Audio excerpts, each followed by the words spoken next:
방귀가 나오는 것은 우리 신체의 정상적인 활동입니다. 그런데 방귀가 너무 많이 나오면 몸에 문제가 생긴 것은 아닌지 걱정을 할 수 있습니다. 방귀는 장에 쌓인 가스가 배출되는 것입니다.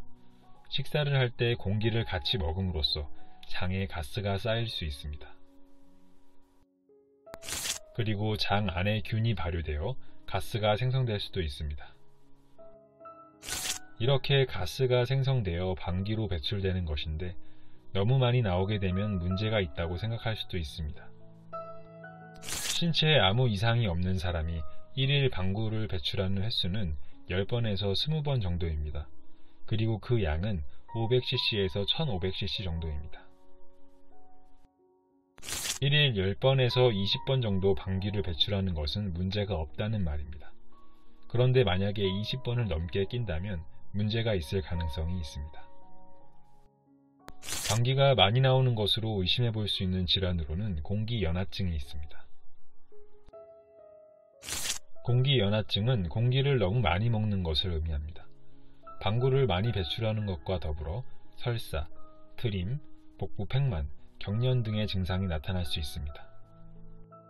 공기연화증은 식사를 할 때 느리게 섭취하고 청량음료, 껌 등을 자제하는 것으로 완화시키는 것이 가능합니다. 이러한 방법을 사용했음에도 상태가 호전되지 않는다면 병원을 방문해야겠습니다. 그리고 방귀가 많이 나온다면 소장 안에 세균이 너무 심하게 많이 있는 경우를 생각해 볼 수 있습니다. 또한 과민성 대장증후군, 대장암 등을 의심해 볼 수도 있으므로 병원에서 검사를 해보는 것이 좋겠습니다.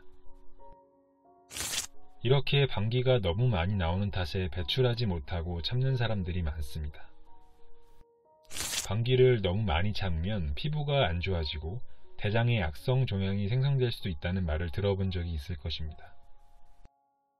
방귀를 배출하지 않으면 장에 가스가 쌓여서 배가 부풀어 오르는 증상이 발생할 수 있기 때문에 소화불량 증상을 느낄 수 있습니다. 그렇지만 방귀를 배출하지 않는다고 해서 장이 정상적으로 기능을 하지 못하거나 악성 종양이 생성된다는 것은 잘못된 사실입니다. 이렇게 방귀가 너무 많이 배출되어 어려움을 겪고 있는 사람들과는 달리 너무 배출이 되지 않는 사람들도 있습니다.